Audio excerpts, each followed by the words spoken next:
नमस्कार, मैं जितेंद्र चतुर्वेदी। राहुल गांधी को सुप्रीम कोर्ट से बड़ा भारी झटका लगा है। हालांकि इसकी उम्मीद तो उन तमाम लोगों को नहीं रही होगी जो लोग ये अभियान चला रहे थे कि अब ये तय होगा कि दरअसल लोकतंत्र बचा है या नहीं बचा है, और उसका पैमाना महज ये था कि राहुल गांधी को सुप्रीम कोर्ट में तुरंत राहत मिलती है या नहीं। यही एक नजरिया था जिसके जरिए, और था क्या है, जिसके जरिए ये मापा जा रहा था और है कि हिंदुस्तान में लोकतंत्र जीवित है या नहीं है। यानी अगर राहुल गांधी को कन्विक्शन हो जाता है तो इसका मतलब ये हुआ कि हिंदुस्तान में जो है वो लोकतंत्र खतरे में पड़ गया है। या आप यूं कहें कि अगर उस पूरे इकोसिस्टम की माने तो दरअसल राहुल गांधी जो है वो लोकतंत्र का पर्याय बन चुके हैं। वैसे ही जैसे एक समय कहा जाता था इंडिया और इंदिरा, ये एक, आप ये कहे कि दोनों एक दूसरे के पर्यायवाची बने हुए थे। कमोबेश इसी तरीके का कथनाक गढ़ा गया कि देखिए गुजरात में जो हुआ कोर्ट ने किया वो ठीक नहीं किया और ये गड़बड़ है, इस तरीके से नहीं होता है। चुनाव में तो ऐसे भाषण तमाम लोग देते रहते हैं और उन भाषणों पर इस तरीके का जो काम हुआ है वो काम ठीक नहीं है। और फिर उसमें यह भी कहा जाने लगा कि साहब ये जिसने कंप्लेंट की है इनके बारे में तो कुछ कहा नहीं गया था, फिर इन्होंने कैसे ऐसे कह दिया। ये तमाम तरह की चीजें उठाई जाने लगी और दरअसल ये नैरेटिव गढ़ने की कोशिश हुई कि साहब राहुल गांधी को जानबूझकर जो सत्ताधारी दल है वो फंसाने की कोशिश कर रहा है। और अब क्यों फंसाने की कोशिश कर रहा है भाई? राहुल गांधी को फंसाकर मिलना क्या है उनको? ऐसा तो है नहीं कुछ, लेकिन एक नैरेटिव उसमें यह लगा गया ना साहब, राहुल गांधी से तो ये लोग घबरा गए। अब ठीक बात है, राहुल गांधी से तो जो मौजूदा सत्ताधारी दल है और सबसे बड़ी बात जो नेतृत्व है वो घबराएगा ही, क्योंकि 2014 में राहुल गांधी की अगुवाई में कांग्रेस निकलती है तो जो 2009 में 200 सीटें पाती है, 200 से ज्यादा पाती है, 209 के आसपास संभवतः 2009 के लोकसभा चुनाव में कांग्रेस को मिले थे। वो 2014 के लोकसभा चुनाव पे 44 सीट पहुंच पाती है। तो जाहिर सी बात है, जिसका इतना भारी प्रदर्शन रहा हो, जिसकी अगुवाई में कांग्रेस का कि 209 से 44 पर चली आए, तो उससे तो नरेंद्र मोदी डर ही जाएंगे। और फिर 2019 में पूरी ताकत लगाने के बाद, प्रधानमंत्री को चौकीदार चोर है कहने के बाद, राफेल पर उड़ने के बाद और तमाम तरह का एक बितंडा खड़ा करने के बाद, जैसे अभी चल रहा है, अभी आप देखिए कितने मामले सीक्वेंस में है।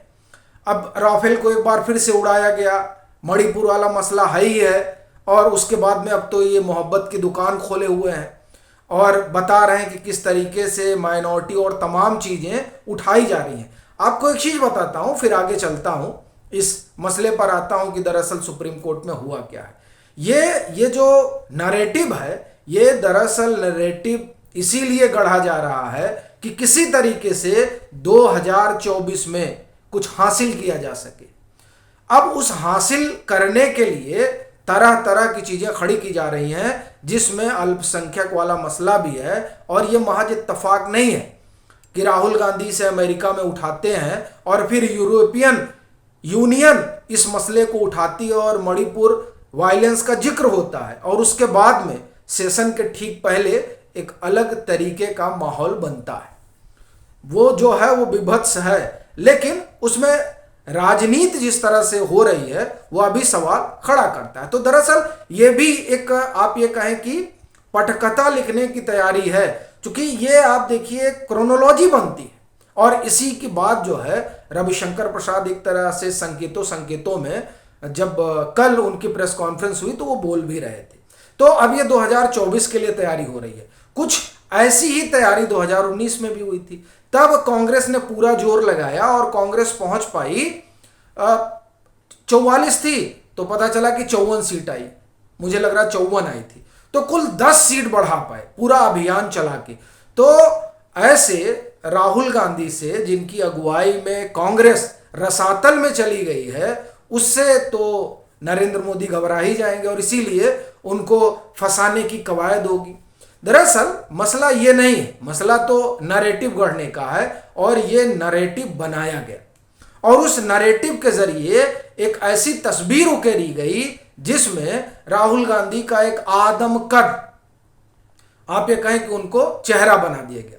लेकिन मसला इससे अलग है।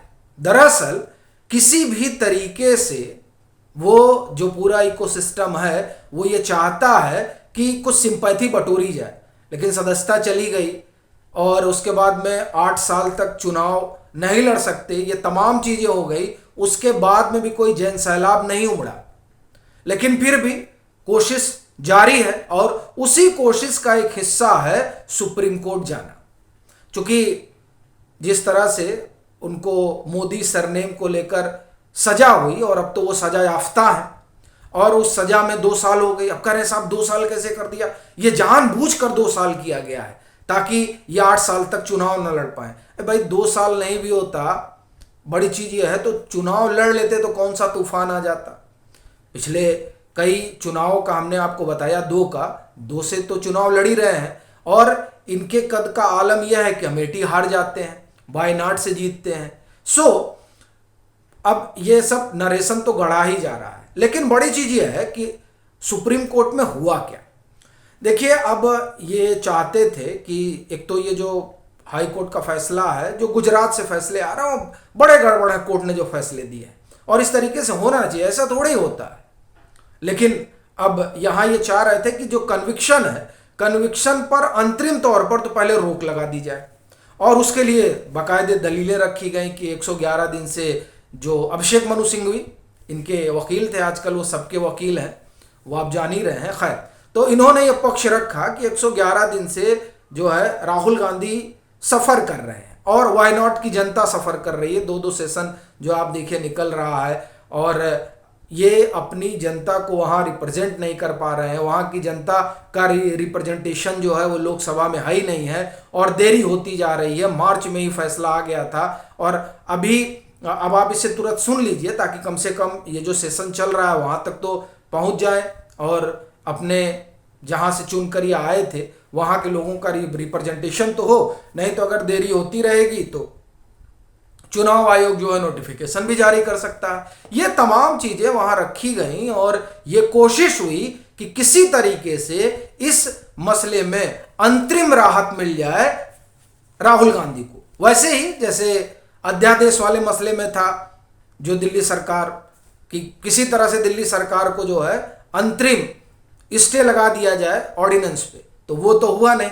इसी तरीके से जो ये कवायद थी कि किसी तरह से कन्विक्शन पर इंटरिम स्टे लगा दिया जाए, वो हुआ नहीं।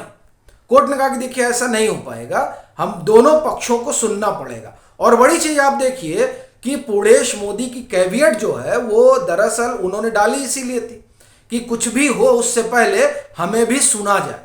तो अब 4 अगस्त को जो है इस पर सुनवाई होगी, तो अब देखना होगा कि उस सुनवाई पर क्या होता है। लेकिन एक बड़ी रोचक चीज ये रही कि जज साहब जो है उन्होंने कहा कि देखिए हम जो है एक जानकारी आप लोगों को देना चाहते हैं और मुझे लगता है कि वो जानकारी आपको देना जरूरी है। तो हुआ कि क्या हुआ, तो उन्होंने कहा कि देखिए गवई साहब, देखिए जो हमारे पिता रहे वो भी कांग्रेस से जुड़े रहे और फिर जो हमारे परिवार के लोग हैं वो कांग्रेस में एक्टिव पॉलिटिक्स में है, कांग्रेस से जुड़े हुए हैं। तो ऐसी स्थिति में अगर आप लोग कहें तो हम ये जो है केस नहीं सुनना चाहते हैं। लेकिन तब उसमें हुआ कि नहीं, इस पे कोई ऑब्जेक्शन नहीं है, आप जो है ये केस सुनिए, ऐसा कुछ नहीं है। तो हालांकि आप देखिए कि बाद में जब उन्होंने कहा कि हम लोग 4 अगस्त को अब दोबारा इस मामले को सुनेंगे और अभी अंतरिम राहत जैसा कोई मसला नहीं है, तो जब आप एक तरह से समझिए चीजें खत्म हो गई, तब अभिषेक मनु सिंघवी ने फिर पूछा कि आपने ये क्यों बताया। अब आप देखिए कि अभिषेक मनु सिंघवी को खटका कि आपने ये बता दिया कि हमारा परिवार ये सब कांग्रेस से जुड़े हुए हैं, तो जाहिर तौर पर कुछ लगा होगा अभिषेक मनु सिंघवी को। बहरहाल, लेकिन जस्टिस गवई ने कहा कि नहीं देखिए ये हमारा कर्तव्य है कि इंफॉर्मेशन होनी चाहिए सार्वजनिक, कि अगर आपको लगता है कि नहीं हमें इस केस से रेस्क्यू कर लेना चाहिए, खुद को हट जाना चाहिए, तो हम हट सकते हैं। इसलिए भी हमको ये बताना ज़रूरी था। अब ये ठीक बात भी है, क्योंकि जब निर्णय आए जो भी आए तो उसमें फिर कई तरह की चीज़ें हों, इससे पहले ये बात स्पष्ट हो जानी चाहिए, क्योंकि जाहिर सी बात है बड़ा हाई प्रोफाइल मामला है, तो इसमें एक निष्पक्षता वाली बात तो रहती है। तो इसी लिहाज से जस्टिस गवई ने ये तमाम चीज़ें बताई। हालांकि अब ये तो एक अलग विषय हो गया, क्योंकि वहाँ जस्टिस साहब ने बताया तो इसलिए उसकी चर्चा करना भी ज़रूरी था। बाकी अब 4 अगस्त को जो जवाब आएगा, क्योंकि इधर से महेश जेठमलानी आए थे कंप्लेनेंट की तरफ से, तो उन्होंने समय मांगा है। तो अब 10 रोज यानी 4 अगस्त को जब फिर से इस मामले की सुनवाई होगी तब और चीज़ें साफ होंगी। लेकिन एक बात तो है कि फौरी तौर पर जो राहत चाहते थे वो मिल नहीं पाई राहुल गांधी।